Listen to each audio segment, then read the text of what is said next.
Here's a precision turbine housing that we are using to convert over a precision turbo to a whole set hx40 with a 67mm compressor wheel and a 67mm turbine wheel. This is a .82 V-band inlet and V-band outlet, and it's also got a external wastegate welded on it.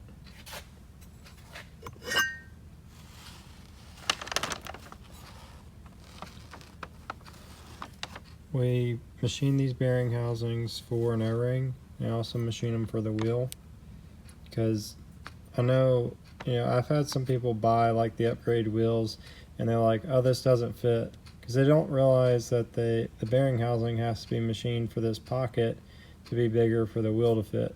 So in some of those cases, I've had people return the wheel because they didn't understand that. I guess sometimes I forget to mention some of these things because to me it seems so common, or like common sense, that it needs to be done. So this is the 67x76 turbine wheel, and this is the precision turbine housing.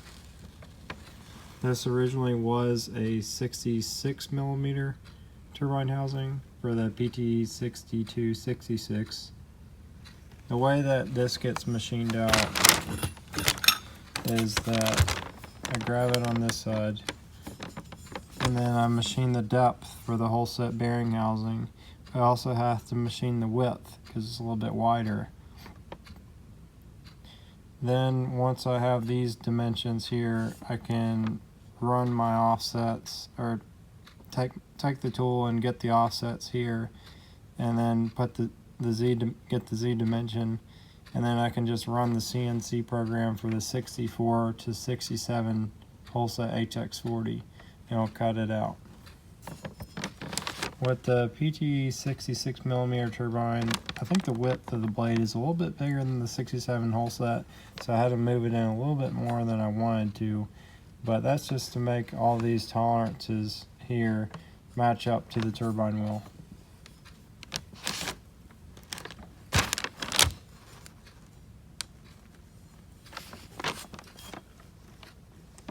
This housing does have a crack in it.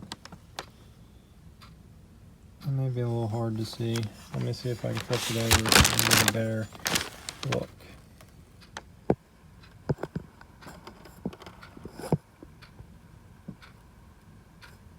You can see right there where it's split. I'm going to trim that back a little bit. It'll help prolong the life of it. I may end up just trying to replace this piece, but I haven't really decided. Mainly I want to mention that because it tends to crack right there because of the casting seam. Just like you see this seam right here. It's pretty common for it to crack at the casting seam. But if you take a porting tool to that and sand it out evenly, it's a lot less likely to crack. So it makes sense to go ahead and do that if you have one of these and you're getting ready to install it on the car. Alright, here's what it looks like before I put this housing on.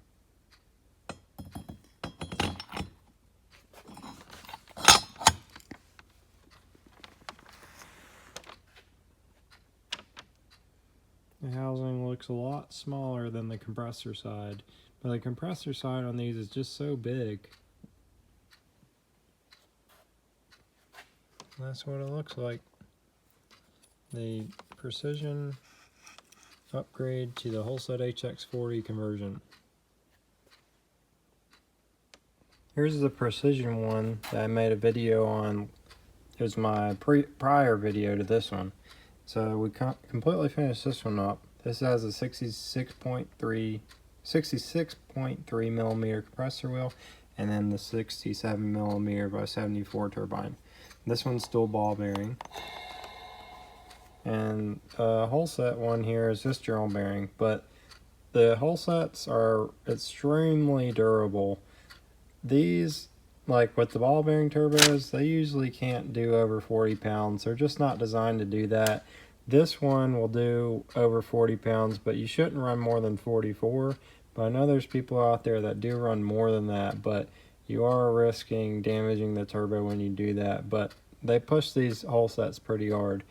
These the reason I put the bigger turbine and the bigger compressor wheel in this than normal is just because it gives you that extra power capability without having to upgrade to the GT37R series. So I'm very proud of this turbo because this is one that we created, and I think that's really cool. This was just, I've been doing this type of thing for years, where we put the whole sets and the precision turbine housings. I could have also did this whole set and this turbine housing too. So there's a lot of interchangeable options here that you can do, which is pretty cool. This is that T4.84 twin scroll, and then the V-band housing. We got some calendars. We got a pretty good deal on them. I guess because they came without clothes, so I had to make my own clothes for them because I was afraid that they get cold at night. But we got these for free, I guess because they were missing the clothes. Here's a look inside the turbine housing. If you look closely, you could see how far the fin is away from the bearing housing area and how close it is to the radius. So mainly what I'm getting at is I think the Precision 66mm turbine is wider because it wasn't really the perfect fit to machine out the 66mm turbine housing to the 67 whole set, because I think the blade width is a little bit shorter. You don't want this fin to be as far to the left as it is. Usually we want that fin to be as close to the edge here, as close to the edge on the right here, because you don't want the airflow to be missing any part of the turbine. It needs to get as much on that turbine wheel and the inducer as possible of the turbine wheel. That's what helps make the turbo spool as fast as possible.